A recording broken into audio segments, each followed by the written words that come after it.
Selamat malam sahabat Rema. Sebelum kita beristirahat, marilah kita menyediakan waktu untuk merenungkan firman Tuhan yang bisa mengingatkan kita kepada beberapa kejadian yang relevan dialami dalam keseharian hidup kita. Melihat surat personal yang ditulis oleh Rasul Paulus yang saat itu sedang menjadi seorang hukuman karena Kristus Yesus, yang ditujukan kepada Filemon yang dikatakan sebagai teman sekerja. Saya memberikan judulnya Upaya Rekonsiliasi. Nats terambil dari Filemon 1 ayat 8, 9, dan 17 yang berkata, "Karena itu, sekalipun di dalam Kristus aku mempunyai kebebasan penuh untuk memerintahkan kepadamu apa yang harus engkau lakukan." 9. "Tetapi mengingat kasihmu itu lebih baik aku memintanya daripadamu. Aku Paulus yang sudah menjadi tua, lagi pula sekarang dipenjarakan karena Kristus Yesus." 17. "Kalau engkau menganggap aku temanmu seiman, terimalah dia seperti aku sendiri." Pelarian yang dilakukan oleh Onesimus dari Filemon sebagai seorang budak yang mungkin ingin mencari kebebasan, adanya sesuatu yang diambil ataupun keinginan untuk menghindari kondisi buruk, hingga Onesimus melakukannya. Sekiranya Onesimus tidak berjumpa ataupun menjumpai Paulus di dalam penjara, barangkali ending cerita ini tidak akan berkelanjutan, finishing well. Masing-masing akan berjalan sendiri-sendiri.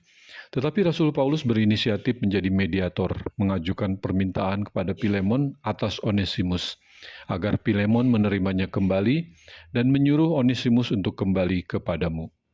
Paulus melakukan hal yang mungkin tidak perlu dan tidak seharusnya dilakukan, karena jelas itu bukan sesuatu hal yang mudah dan beresiko. Tetapi Paulus melakukannya dengan tetap menjaga kehormatan di antara mereka, dengan mengambil langkah bijak, dengan tetap mempertahankan persahabatan, bukan semena-mena ataupun memaksakan kehendak, tetapi didasari oleh pendekatan interpretasi kasih, yaitu Filemon dapat memaafkan dan mengampuni. Paulus ingin Filemon mengubah hubungannya dari pemilik kepada saudara seiman di dalam Kristus, bukan sekedar budak, pengakuan sebagai saudara satu dengan yang lain.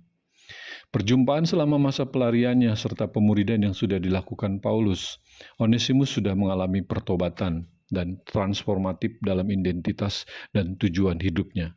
Paulus juga memberikan jaminan pada Filemon, bahkan bersedia untuk menuliskan hitam di atas putih, serta keyakinannya kalau dahulu Onesimus tidak berguna, tetapi sekarang sangat berguna, baik bagimu maupun bagiku.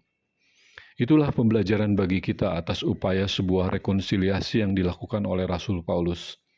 Rekonsiliasi lebih baik daripada kontradiksi, dan rekonsiliasi lebih baik daripada membuat konfrontasi.